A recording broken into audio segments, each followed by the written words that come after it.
Hi friends, welcome back to Miyani kitchen. ഞാനിവിടെ കുറച്ച് കൂർക്കയൊക്കെ കഴുകി വൃത്തിയാക്കി വെച്ചിട്ടുണ്ട്. ഒരു 1/2 കിലോ കൂർക്ക തൊലിയൊക്കെ കളഞ്ഞ് നല്ലതുപോലെ കഴുകി വൃത്തിയാക്കി 4-5 വെള്ളത്തിൽ കഴുകി കഴിഞ്ഞിട്ട് പിന്നെ കുറച്ച് മഞ്ഞൾപ്പൊടിയിൽ വെള്ളം ഒഴിച്ച് അതിലിട്ട് വെച്ചിരിക്കുകയാണ്. കാരണം ഇതിൻ്റെ ഒരു ചുമന്ന കളർ വരുമല്ലോ, കറ പോലെ. അപ്പോൾ ആ കറയൊക്കെ ഒന്ന് പോകാൻ വേണ്ടി മഞ്ഞൾപ്പൊടി ഇട്ടിട്ട് ആ വെള്ളത്തിലിട്ട് വെച്ചിരിക്കുക. അപ്പോൾ ഇതിൻ്റെ തൊലിയൊക്കെ എങ്ങനെ കളയേണ്ടതെന്ന് എല്ലാവർക്കും അറിയാമല്ലോ. ഈസി ആയിട്ട് തൊലി കളയാൻ വേണ്ടിയിട്ട് ഒരു തുണി സഞ്ചിയിലിട്ടിട്ട് ഇങ്ങനെ കല്ലിലോ അല്ലെങ്കിൽ തറയിലോ ഇട്ട് അടിച്ചാൽ മതി എന്ന് പറയും. പക്ഷെ ഞാൻ കൈ കൊണ്ട് തന്നെ ചിരണ്ടി തൊലി കളഞ്ഞത്. കൈയൊക്കെ നല്ല രീതിയിൽ വൃത്തികേടായിരുന്നു, കറയൊക്കെ ആയിട്ട്. പിന്നെ ഒരു സ്ക്രബ്ബർ കൊണ്ടൊക്കെ നല്ലതുപോലെ തേച്ച് കഴുകി കുറേയൊക്കെ പോയിട്ടുണ്ട്. അപ്പം സാരമില്ല, ഇനി പതുക്കെ അത് മാറി കിട്ടിക്കോളും. അപ്പോൾ ഇത് നമുക്കിനി ഇത് കൂർക്ക കൊണ്ടൊരു മെഴുക്ക് പുരട്ടി ഉണ്ടാക്കാൻ പോവാണേ. അപ്പോൾ കൂർക്ക ഉപ്പേരി എന്നും പറയും, ചില സ്ഥലത്തൊക്കെ ഉപ്പേരി എന്ന് പറയില്ലേ, നമ്മൾ മെഴുക്ക് പുരട്ടി എന്ന് പറയും. അപ്പോൾ കൂർക്ക കൊണ്ടൊരു മെഴുക്ക് പുരട്ടി ഉണ്ടാക്കാം നമുക്ക്. ഇതൊരു 1/2 കിലോ കൂർക്കയുണ്ട്. അപ്പോൾ ഇത് കഴുകി എല്ലാം വൃത്തിയാക്കി മഞ്ഞൾ വെള്ളത്തിലിട്ടിരിക്കുന്നതാണ്. ഇത് നമുക്കൊരു ചട്ടിയിലിട്ടിട്ട് ആദ്യം കുറച്ച് വെള്ളം ഒഴിച്ച് വേവിച്ചെടുക്കാം. കഴുകി വാരി ഒരു ചട്ടിയിലോട്ടിടാം. ഇത് ഈ വെള്ളത്തിൻ്റെ കളർ മഞ്ഞളിൻ്റെതാണ് കേട്ടോ. ഞാൻ ഓൾറെഡി 4-5 വെള്ളത്തിൽ കഴുകി വാരിയതാണ്. ഇനി കഴുകേണ്ട ആവശ്യമില്ല. ഇത് മഞ്ഞൾ വെള്ളത്തിൽ നിന്ന് നമുക്ക് വാരി ചട്ടിയിലേക്കിടാം.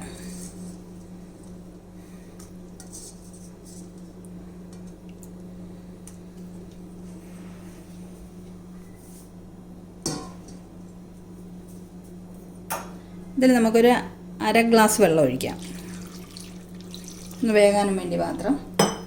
ഇതിന് കുറച്ച് വേവുള്ളതാണ് ഈ കൂർക്കയ്ക്ക്. ഇതിലേക്കൊരു 1/2 സ്പൂൺ മഞ്ഞൾപ്പൊടി ഇടാം, 1/2 സ്പൂൺ ഉപ്പ് ഇടാം. ഉപ്പ് പിന്നെ പോരാത്ത നമുക്ക് പിന്നെ ഇട്ട് കൊടുക്കാം. അപ്പോൾ ഇത് നമുക്കൊന്ന് വേവിച്ചെടുക്കാം.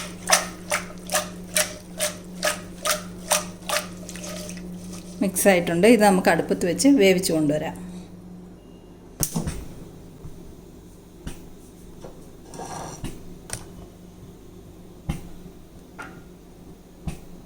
അടച്ചു വെച്ച് വേവിക്കാം. ഒരു 10 മിനിറ്റ് കൊണ്ട് വെന്ത് കിട്ടും. ഇത് വെന്ത് വരുമ്പോഴേക്കും നമുക്കിത് മെഴുക്ക് പുരട്ടി ഉണ്ടാക്കാനുള്ള മറ്റൊരു സാധനങ്ങൾ എന്തൊക്കെയാണെന്നെല്ലാം എടുത്തു വെക്കാം. കൂർക്ക അടുപ്പത്ത് വെച്ചിട്ട് ഒരു 5 മിനിറ്റ് ആയിട്ടുണ്ട്. നമുക്കൊന്ന് തുറന്ന് നോക്കാം. വെള്ളമൊക്കെ വറ്റി വരാറായിട്ടുണ്ട്, വേവാറായിട്ടുണ്ട്. നമുക്കിനി ഒന്ന് ഇളക്കി വെച്ച് കൊടുക്കാം.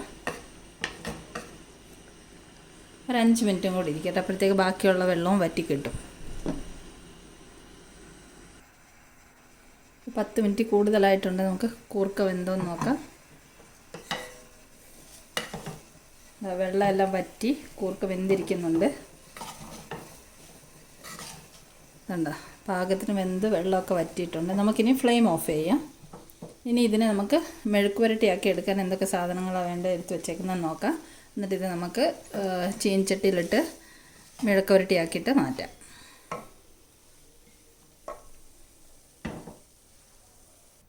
നമ്മൾ മെഴുക്ക് പുരട്ടിക്ക് വേണ്ട സാധനങ്ങളൊക്കെ എടുത്ത് വെച്ചിട്ടുണ്ട്.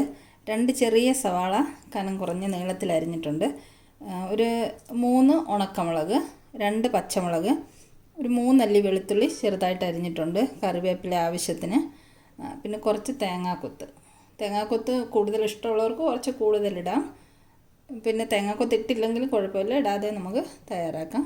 കടുക്, ജീരകം, ഒരു നുള്ളു കുരുമുളക് പൊടി, ഒരു 1/4 സ്പൂണിൻ്റെ അടുത്തോളം ഉണ്ട്, പിന്നെ ഒരു 1/2 സ്പൂണ് ചില്ലി ഫ്ലേക്സ്.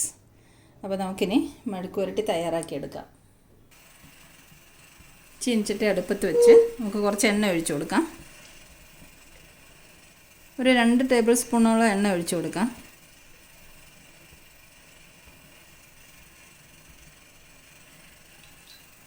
എണ്ണ ചൂടായി വരട്ടെ.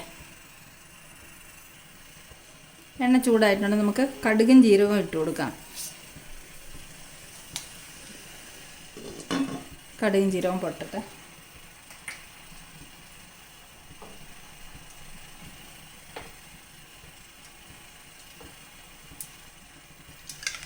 കടുക് പൊട്ടിയിട്ടുണ്ട്. നമുക്ക് തേങ്ങാക്കൊത്തിട്ട് കൊടുക്കാം, ഇളക്കി കൊടുക്കാം.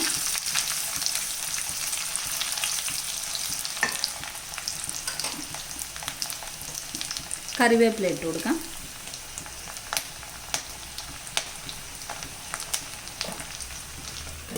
രണ്ട് മിനിറ്റ് ഒന്ന് ഇരിക്കട്ടെ.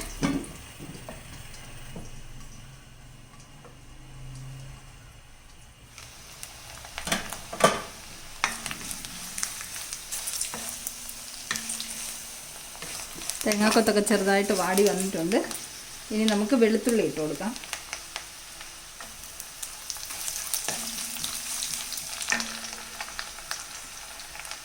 പച്ചമുളക്,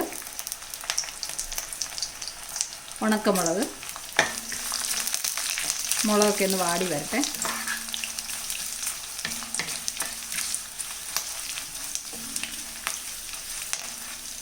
ഇനി ഇതിലേക്ക് നമുക്ക് 2 സവാള ചെറുതായിട്ട് അരിഞ്ഞു വെച്ചിരിക്കുന്നത് ഇട്ട് കൊടുക്കാം.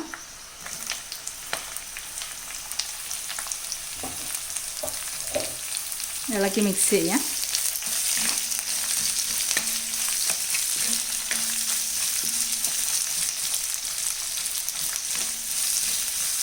നമുക്ക് സവാളയിലേക്ക് ആവശ്യമുള്ള കുറച്ച് ഉപ്പിട്ട് കൊടുക്കാം. ഒരു 1/4 സ്പൂൺ ഉപ്പിട്ട് കൊടുക്കാം.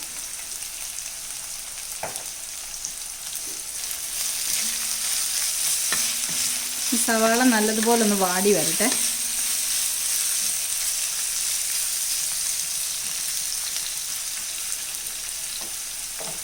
നമുക്കൊന്ന് അടച്ച് വെക്കാം. അടച്ച് വെച്ച സവാള പെട്ടെന്ന് വാടി കിട്ടും. ലോ ഫ്ലെയിമിൽ ഒരു 2-3 മിനിറ്റ് കഴിയുമ്പോഴത്തേക്ക് സവാള വാടി കിട്ടും.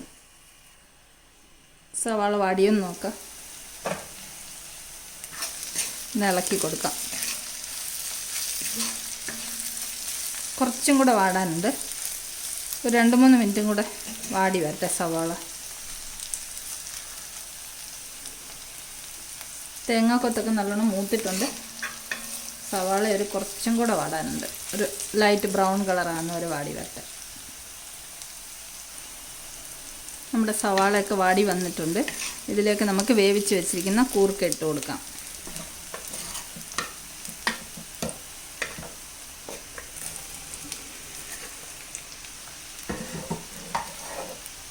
ഇനി നല്ലതുപോലെ ഇളക്കി മിക്സ് ചെയ്യാം.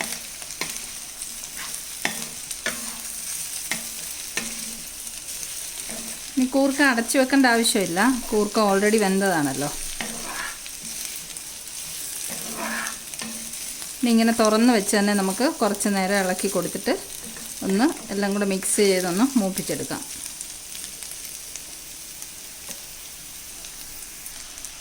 നമുക്കൊന്നുകൂടെ ഇളക്കി കൊടുക്കാം.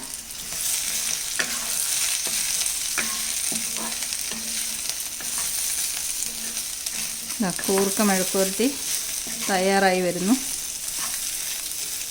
ഒരു 2-3 മിനിറ്റും കൂടി ഇങ്ങനെ കിടക്കട്ടെ. അത് കഴിയുമ്പോൾ നമുക്ക് ഫ്ലെയിം ഓഫ് ചെയ്യാം. ഇനി നമുക്കിതിലേക്ക് ചില്ലി ഫ്ലേക്സും കുരുമുളക് പൊടി ഇട്ട് കൊടുക്കാം.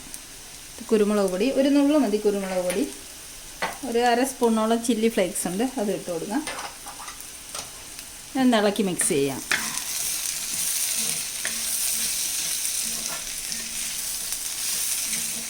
അടിപൊളി കൂർക്ക മെഴുക്കുവരട്ടി തയ്യാറായി.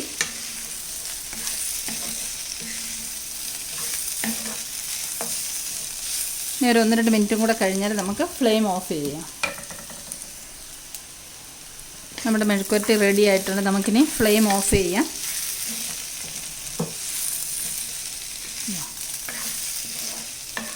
ഇനി നമുക്കിത് വേറൊരു പാത്രത്തിലേക്ക് കോരി മാറ്റാം. കാരണം ഇരുമ്പ് ചീനിച്ചട്ടിയല്ലേ, ഇരുമ്പ് ചീനിച്ചട്ടിയിൽ അധികം സമയം വെച്ചിരുന്നാൽ ഒരു കറുത്ത കളർ വരും. അതുകൊണ്ട് നമുക്കിത് പെട്ടെന്ന് വേറൊരു പാത്രത്തിലേക്ക് കോരി മാറ്റാം. അപ്പോൾ നമ്മുടെ സ്വാദിഷ്ടമായ കൂർക്ക അഥവാ ചൈനീസ് പൊട്ടറ്റോ മെഴുക്കുവരട്ടി തയ്യാറായി കഴിഞ്ഞു. തേങ്ങാക്കൊത്തൊക്കെ ഇട്ട് ഉണ്ടാക്കുമ്പോൾ നല്ലൊരു ടേസ്റ്റ്, ഒരു പ്രത്യേക രുചിയാണ് ഇതിന്. ഒന്നുമില്ല, സിമ്പിൾ ഒരു മെഴുക്കുവരട്ടിയാണ്. പക്ഷേ കുറച്ച് തേങ്ങാക്കൊത്തും ഒക്കെ ഇട്ട് ഉള്ളിയൊക്കെ വാട്ടി ഒക്കെ ഇതുപോലെ ചെയ്യുമ്പോൾ നല്ല ടേസ്റ്റാണ് ഇത് കഴിക്കാൻ. അപ്പോൾ ഈ വീഡിയോ എല്ലാവർക്കും ഇഷ്ടമായെന്ന് വിചാരിക്കുന്നു. ഇതുപോലെ എല്ലാവരും ഒന്ന് തയ്യാറാക്കി നോക്കൂ. അപ്പം വീഡിയോ കാണുന്നവർ ലൈക്ക് ചെയ്യാനും ഷെയർ ചെയ്യാനും മറക്കല്ലേ. പുതിയതായിട്ട് വരുന്നവർ ഒന്ന് സബ്സ്ക്രൈബ് ചെയ്തിട്ട് വീഡിയോ കാണണേ. അപ്പം വീണ്ടും മറ്റൊരു റെസിപ്പിയുമായിട്ട് നമുക്ക് കാണാം. Thank you so much for watching the video.